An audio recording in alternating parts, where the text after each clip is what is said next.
Gabriel Jesús Castillo es periodista, narrador, comentarista y escritor. Durante más de 40 años ha contado la historia del deporte panameño, convirtiéndose en una de las voces más representativas. Su trayectoria, credibilidad y vasta experiencia en radio, televisión y prensa escrita son innegables. Su voz, inconfundible, y su estilo narrativo, emocionante, preciso y gol a gol, lo ha consagrado como uno de los mejores, razón por la cual ha recibido apodos como el comandante, el narrador de Panamá y la voz de mi país. Creador del fenómeno social de la marea roja, junto a su grupo, Los Dueños del Balón, Gabriel ha marcado un antes y un después en la cultura deportiva. Ha cubierto varios mundiales, Copa América y Copa Oro, así como las 10 eliminatorias mundialistas, con coberturas sin precedentes alrededor del mundo. Es además el único panameño que entrevistó al astro Diego Armando Maradona. Sin duda, Gabriel Jesús Castillo es el hijo de las entrañas del Plaza Amador. Es una trayectoria, es un referente y un hombre que ha dejado un legado invaluable para las futuras generaciones. Y para mí es un gusto tenerlo esta noche. Gabriel Castillo, hermano. Un placer, Ricardo, un placer. Una de las voces y de las personalidades del deporte, del periodismo deportivo en nuestro país, con más credibilidad, con más respeto, una trayectoria de mucho tiempo que vamos a ver cómo es que empieza esa trayectoria, Gabriel. Bienvenido. Bueno, te agradezco estar aquí en tu programa, muy visto, y que saca una radiografía y la actualidad y la memoria histórica de muchos personajes. Yo comienzo muy pequeño realmente. Primero que tengo el privilegio de nacer en Plaza Amador. Oh. Yo nazco en un lugar muy futbolero, cuna por decirlo del deporte, así. Del cuna fútbol, del deporte y mi domingo era muy tradicional. Primero que la vena sanguínea mía viene del fútbol porque mi padre, abuelo, Gabriel Castillo Rodríguez, es selección nacional en los años 30, jugó con las mejores figuras de los años 30, con Santiago Piepá Anderson, que se habla que Piepá Anderson, que por su apellido y la bala Sandiford, por todos los apellidos que te estoy mencionando, eran de origen caribeños, okay. venían de las Antillas. Okay. Entonces ellos conformaron aquella selección de los años 30 y tenían un equipo que era el más fuerte de la época, que se llamaba el Avión. Ellos jugaban ahí, Carlos Rancho Rangel, que era del área de Plaza. De Plaza ahí, el área de Santana, Plaza Amador, porque se jugaba en Barraza, se jugaba en el Juan de Monte en Arosemena para esos tiempos. Y mi abuelo, pues, me inclinó al fútbol. Y naciendo en Plaza Amador, pues, de ahí muy pequeño, jugué en las ligas de León Cocolizo Tejada. Ahí me dirigió Rubén Macarrón Hernández. Fui orientado también por Jimmy Moscoso, por mi tío Jimmy, que todavía sigue él siendo uno de los principales hombres de Plaza Amador. Y ahí fue toda mi vinculación, o sea, con el fútbol desde que nací. Yo lo dije prontamente y aquí la gente se molestaba. Yo lo dije, yo soy placino, nací placino y voy a morir placino. Más allá que, pues dentro de la historia, mi corazón es naranja porque yo fundé muy temprano la Asociación Deportiva Orión. Cuando tenía 17 años, cuando me mudé a Santa Librada, yo fundé el Orión en lo que es la parte dirigencial. Entonces ahí comenzó todo y de ahí me percaté que tenía una facilidad para la descripción, Ricardo. O sea, de pequeño, siendo jugador. Siendo pequeño, siendo como de 8 o 9 años, no sé si tú jugaste siempre con las hormigas cabezonas que las ponía cabeza con cabeza y se peleaban. Yo soy de la época del fulbito para acá. Del fulbito para acá. Bueno, nosotros jugamos con la hormiga cabezona y los niños, o sea, todos los niños, incluso Miguel Lazo, que trabaja anda aquí, por ahí, que anda por ahí, él convivió conmigo en la calle C. Santana, en la Casa 917, y poníamos las hormiguitas a pelear, jugábamos a los barquitos. Cuando llovía. Cuando llovía. Y yo describía eso. El barquito de Miguel Lazo va primero, el mío va segundo, y yo, desde ahí yo comencé a ver que tenía ese poder de descripción y fui creciendo con eso. Pero bueno, realmente... Pero sí jugaste, o sea, si fuiste... Sí, jugué bien. Porque no eres la regla esa que dice que el periodista deportivo, el comentarista nunca jugó. Pero la gente se equivoca, porque yo llegué a jugar al lado de Miguel Ángel Tello, goleador con Plaza Amador. Jugué al lado de Rommel Fernández. De verdad. Pero jugué al lado de ellos. Nunca llegué a jugar como ellos. O sea, la gente se equivoca. Logré jugar con ellos porque teníamos equipo en Plaza Amador, los aguiluchos y todo lo demás. Y pues ahí yo pude intervenir yo me logré enfrentar a Carlos Buco Abandonado, a Fernando Bolívar. Estoy hablando de gente que llegaron a hacer selección nacional. Sí, pero nunca alcancé el nivel de ellos. O sea, estaba, como dice ahí en el lote, estuve metido, siempre sumergido en el fútbol. fui selección del Instituto Nacional desde que entré, desde que salí. En Plaza Amador jugué en un equipo muy famoso como el Sport Billy. Cuando llegué a Santa Lira seguí jugando fútbol para el J2. Yo llegué a la historia del fútbol de Panamá. Cuando llegué a la historia del fútbol de Panamá era uno de las mejores ligas. Teniendo como 14 años, ya jugaba segunda división. Ahora, ¿hay talento para narrar? ¿Cómo te das cuenta o cómo lo llevas después al terreno profesional? Bueno, el talento fue desarrollándosele realmente. Yo llego a la radio primero, por ahí, por 1984, a Radio Mía, en un programa que nosotros hacíamos que se llamaba La Voz Institutora. Ahí con Víctor Echeve, con Quijita el Cigarrista, que también es periodista. Yo hacía una capsulita, como una pequeña cápsula de 5 minutos. De ahí, deporte. los viernes, deporte. Okay. Del deporte institutor. Okay. Porque era La Voz Institutora. Okay. Pero realmente yo entro en el fuerte ya, por ahí por el 86, más o menos, 86, 87, mucho antes que arrancara la NAPRO. La NAPRO arranca en el 88. Con Lucho Giraldo. Llego esporádicamente al programa de Lucho Giraldo porque yo también escuchaba un programa de Héctor Segura, que paz descanse, que se llama La Voz del Fútbol. Ese era en la tarde. Pero en el de Lucho Giraldo, que era solamente fútbol, el profesor Giraldo, al cual le agradezco mucho, mucho toda la vida, porque fue el que me dio esa primera oportunidad de usar los micrófonos, yo ganaba los premios, al igual que Julio Echeverú. Entonces, a veces el profe, por un poco de organización o desorganización, no encontraba los premios, y un día me dijo, que Pelao, ven acá, tú tienes buena voz, tú conoces el fútbol, ¿por qué tú no te quedas aquí conmigo todos los días y hacemos el programa? Y a partir de ahí comenzó todo. Entro yo en solamente fútbol, luego ya vinieron las transmisiones en la Pro 1988. O sea, tú has especializado tu carrera en fútbol. En fútbol, netamente. en fútbol. Aunque narré béisbol, Okay. narré en la temporada 90-91, bueno, ya la gente está sacando cuenta. En la temporada 90-91 estamos tirando cédula. Yo logré narrar al lado de Rafael Cheque Zamudio esa temporada, pero me cansé un poco porque lo que leía era un montón de cuñas realmente y no tenía la oportunidad de escribir. Pero narré béisbol, he narrado boxeo. Hay mucha gente que incluso dice que yo narro mejor boxeo que fútbol. Y he narrado boxeo, pero mi voz se ha identificado porque así lo quise yo, solamente con el fútbol. O sea, la gente cuando escucha ya sabe que es fútbol. Y por ahí comencé, como te decía, con Lucho Giraldo en solamente fútbol. Pero luego llego a fútbol en tono mayor. De eso vamos a hablar, pero cuando con el maestro Eduardo Moreno, imagínate. Bueno, esa vamos a hablar historia para contar. De esa etapa y todo lo que viene después de ese momento en la próxima entrega, ahora cuando estemos de vuelta de la pausa. Esto es En Primera Persona junto a Gabriel Castillo. Quédese con nosotros.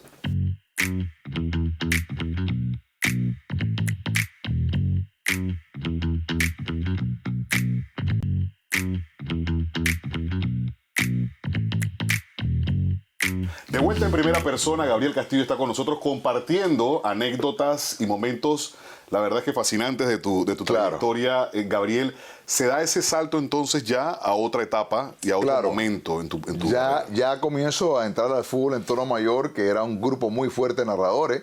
Ahí estaba como principal narrador Eduardo Moreno, que fue un maestro, un poeta, realmente vino a dar clase y nos ayudó mucho en la formación para relatar. Ahora, sin herir susceptibilidades, que nadie se moleste, que nadie se agreda, ahora narra cualquiera fútbol.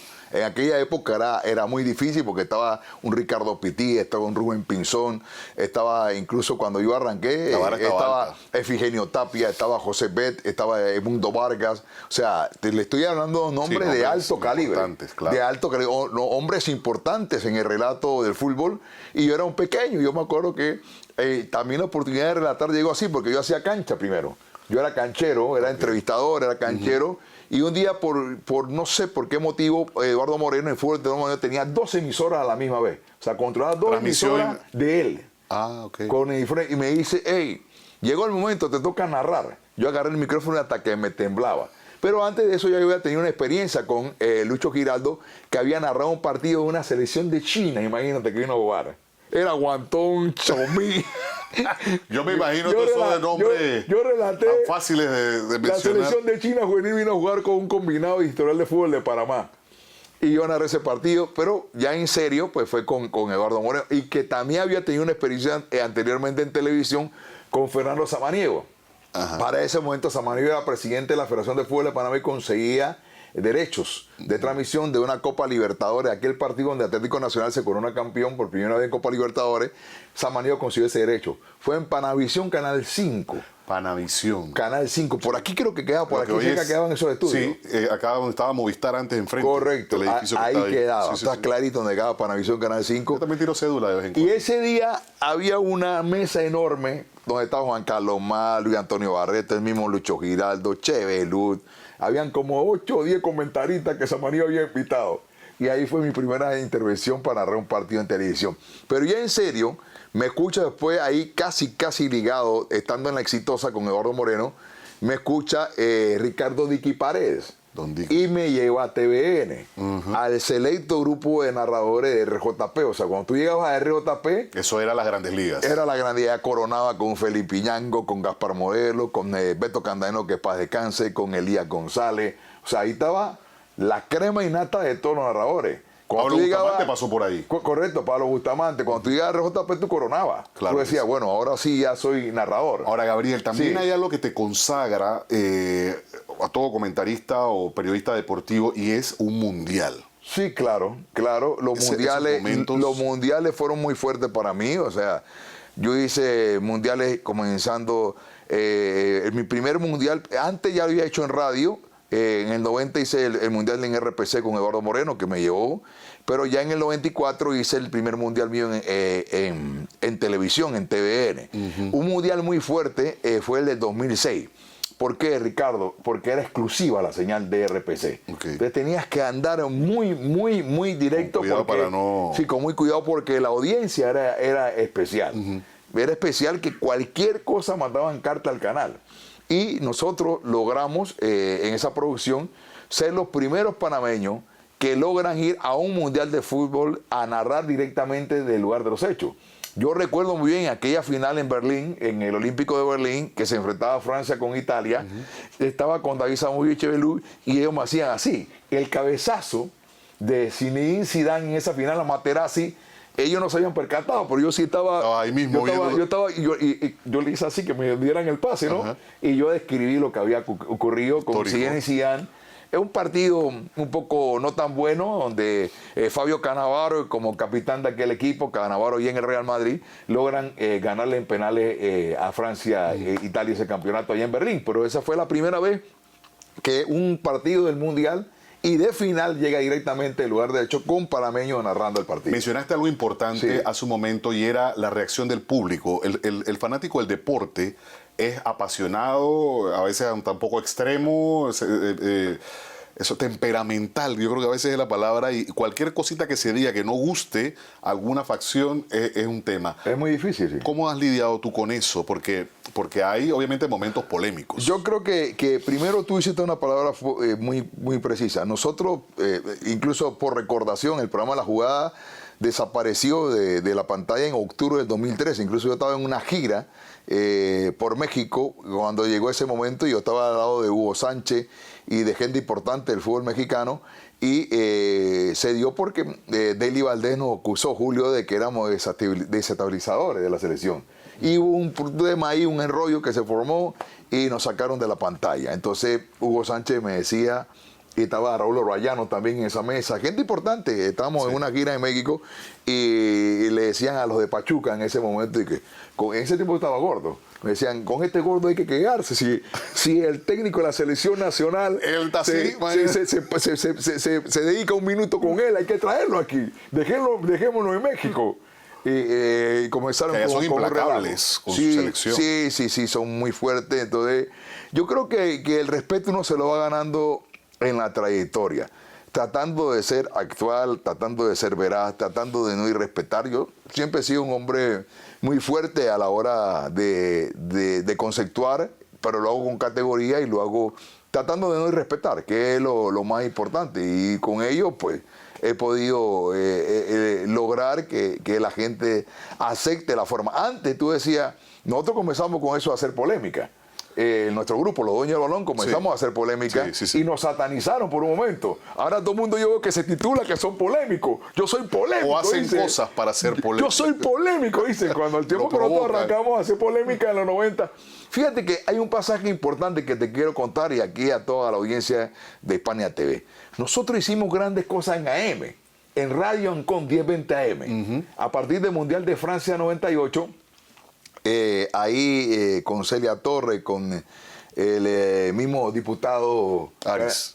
No, se me acaba el nombre, hombre. Sí. El de Chepo, muy buena gente siempre. Hernán Delgado. Delgado, sí. El licenciado Hernán Delgado, al cual también saludo, que en una gran oportunidad prácticamente nos entregó la emisora. Nosotros por ahí para el Mundial de Francia 98, Janés saca la primera canción a la selección. Se llama O Selección Recuerdas, la selección, la canción de Nes. Luego llegó Papachán, claro, la Papachán se pegó enormemente.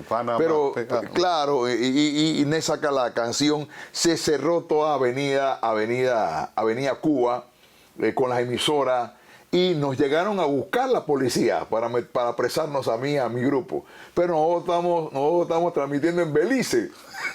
Y que estos son los tumultuosos. Sí, nos estaban buscando los policías. Llegaron preguntando, ¿dónde está Gabriel Castillo? ¿Dónde está Julio Chevelu? ¿Dónde está todo el grupo? Para apresarnos, estábamos en Belice transmitiendo. Eso es realmente ser polémico. Entonces teníamos cerrada la calle, teníamos todo congestionado con Radio Ancon 1020 AM. Imagínate. 1020 AM en AM. Una cosa impensable. En AM para el Mundial de Francia 98. Gabriel, vamos a aprovechar este momento porque eso marca también el antes y después de lo que vemos. Claro. En contenido deportivo y todo lo que ha venido después. Se abrió una puerta importante, pero me gustaría el punto de vista de Gabriel, que sigue vigente en las nuevas generaciones. Hace un momento hace un comentario, pero vamos a ahondar un poquito más en ese tema.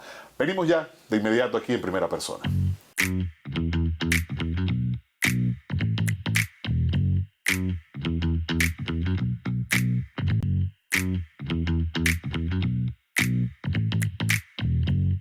Estamos de vuelta en Primera Persona. Bueno, esta es la recta final de esta conversación tan interesante y conociendo también aspectos interesantes de tu trayectoria, Gabriel. Ese momento pues marcó obviamente algo a nivel deportivo y de contenido, porque la polémica era algo que surgía de forma espontánea, porque las situaciones, las circunstancias... No era libretada, ni veníamos con gracia, apuntábamos realmente a lo que teníamos que hacer.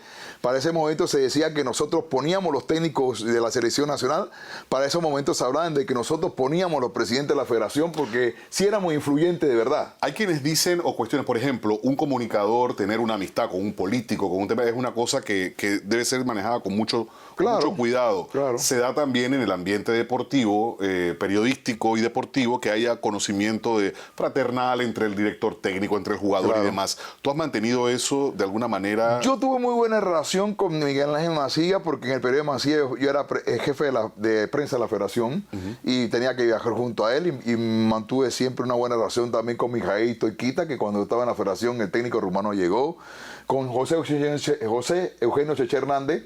Ya no estaba en la federación, pero tuve una tremenda amistad con Ricardo León Parra, Richard Parra, del Árabe Unido. ¿Eso te compromete? Yo creo que no compromete, Ricardo, sino que uno tiene que saber, y además con las generaciones de los Deli Valdés, de los Rommel Fernández, la generación de los José Alfredo Poyato, de los Percival Pillo, con esa generación yo mantuve una muy buena relación, que todavía la mantengo y la conservo con Rubén Elías Tatara Guevara, pero creo que ellos deben de reconocer. Yo siento de que, y voy a botar una expresión que a lo mejor no se va a entender. Los jugadores nuestros se han profesionalizado más en todo lo que es el salario, ganan mucho dinero ahora, pero no son tan profesionales como los que eran antes. Yo siempre salgo a rescatar esas premisas que dicen que si los Deli Valdés, los Rommel, los Mendieta, los Pigot y los Poyato eran tan buenos, ¿por qué no clasificaban al Mundial? No clasificaban al Mundial porque no tenían nada. Lo concentraban en la piscina Patria. Le llevaban de viático $20. Viajaban en aviones de SAN, del Sistema Aéreo Nacional, amarrado así como paracaidista de lado. Como soldados. Sin azafata y no había ni agua. Era terrible. Y después tenían que trabajar para generar, porque si no... Esa es otra cosa. Trabajaban todos, o sea, era terrible. Por eso que a esta selección ahora hay que reclamarle. Y también hay que reclamarle a esta nueva generación de periodistas que tienen que hacer agente de cambio. Pero no agente de cambio con burlas, con...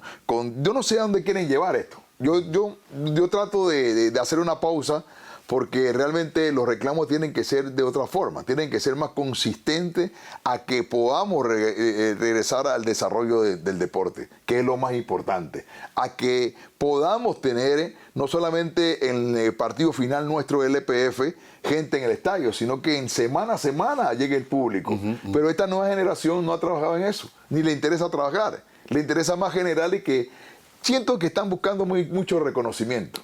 Y no lo van a tener. Bueno, van a ser conocidos, mira que voy a tener una frase, van a ser conocidos pero no reconocidos. En general yo creo que los comunicadores actualmente, estoy hablando de una nueva generación, no todos, claro, y tampoco es para herir susceptibilidad, porque no hay ningún tema, pero hay mucho interés de protagonismo. Así es. Más que de hacer un trabajo a servicio de la comunidad. Así es. Eso se ha desvirtuado de alguna manera. Y se ha desvirtuado y no tiene que ser así, y yo creo que ha llegado un momento, creo que este tiempo donde estamos en eliminatoria y un tiempo muy difícil para nosotros en la eliminatoria, da para eso, para que hagamos una vuelta nuevamente a lo que se requiere, que es desarrollar el deporte de buena forma.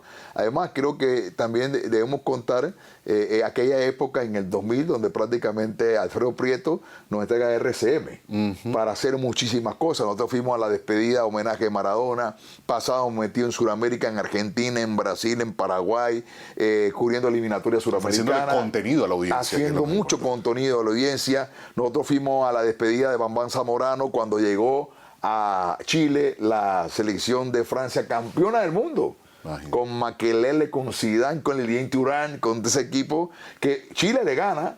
Y yo que recuerdo bien que el Mercurio, el diario más importante, como Francia era el campeón del mundo, tituló a todas las columnas, puso, ahora tráiganos a los marcianos, como le habían ganado al campeón del mundo. Sí, o sea, nosotros fuimos a grandes coberturas y pudimos entrevistar a Diego Maradona, no solamente entrevistar a Diego Maradona, que Diego Maradona te reconociera. Cuando yo me veía, me decía, oso panameño, mi amigo. Eso es otra cosa. Es otra cosa que para descanse. Claro. ¿Ha quedado para ti algo que hacer o por hacer? Tú estás vigente, eso lo decía hace un momento, tú sigues, pero ¿sientes que hay algo que falta que quisiera Gabriel? Yo quisiera ya tener un medio mío, propio, ya ser dueño de un medio, ya sea radial, digital. Yo tengo ya casi toda montada la infraestructura para sacar en la jugada radio, que es un nombre fuerte, o dueño del Balón Radio, que también es un nombre fuerte de nosotros, una marca fuerte. Una radio digital quisiera ya tener propia para hacer cosas diferentes. Hace rato Andrés Cantor me dijo que tiene fútbol de primera, que incluso él tiene los derechos de radio digital del Mundial, y lo tiene hace rato en toda la Unión Americana, y me dijo que ese era el destino. Te estoy hablando de hace casi 15 años atrás, me habló de eso. Entonces, creo que sí, yo creo que es lo único que queda por hacer. Ya escribí mi libro, que está esperando la respuesta del concurso literario Luis Rentería de AFUIPA, que si no gano lo voy a publicar, que es El vuelo alto de Gavilán, la historia o la biografía autorizada de Gabriel Gavilán Gómez, interesantísima, muy buena, y yo siento que eso, tener mi propio medio, ya ser dueño de medio, bueno, que nunca lo es la siguiente etapa, decretar y hacer. Sí. 3 palabras que definan a Gabriel antes de finalizar. Yo creo que una persona muy perseverante, que he trabajado insistentemente, creo que es la marca, no he dejado de trabajar. Es más, creo que acá nos ha dado espacio para hablar también de otras etapas, porque también he trabajado en prensa escrita, he desarrollado en crítica, trabajé por mucho tiempo en crítica, luego fui al Siglo, fui a La Estrella de Panamá, en mi diario he hecho columna también de los mundiales. Y yo creo que eso, perseverancia, trabajo, y una palabra que uno no tiene que decirla, sino demostrarla, creo que humildad. Yo me he dedicado a ser una persona al servicio del pueblo, más allá del servicio que le doy a la gente, y que le he dado algunas alegrías con algunas cosas que se han inventado, como el bling bling. A la gente le gusta lo del bling bling cuando pega en el marco. Eso del 2006 ya va a cumplir casi 20 años. 20 años, sí. Y la gente todavía lo identifica, los niños cuando la pelota pega, bling bling bling bling, se formó el bling blineo. Y le he dado tanta alegría. Aparte de eso, los proyectos que tengo sociales, con Mundial del Barrio, la Ecoli Futsal Nike, que trabajo mucho con los niños, y yo creo que eso es lo que la gente me identifica, que he sido un hombre entregado a darle nuevamente lo que logré tener desde muy pequeño con León Cocolizo Tejada. O sea, León Cocolizo me dio la oportunidad de correr detrás de un balón y ahora yo le doy esa oportunidad a los Retribuís niños. entonces Sí, de sí. alguna manera. Claro. Gabriel, ha sido un placer esta conversación. Lamentablemente el tiempo, como ustedes Sí, saben, sí, siempre sí. está ahí al acecho, Sí. pero seguro habrá oportunidad de conocer mucho más y de a través de ese libro, que ya nos has mencionado también, Claro. poder conversar en otra ocasión. Muchísimas gracias. Gracias, hermano. Ricardo. Un placer. Y ustedes, como siempre, gracias por acompañarnos aquí en Primera Persona y será entonces hasta la próxima.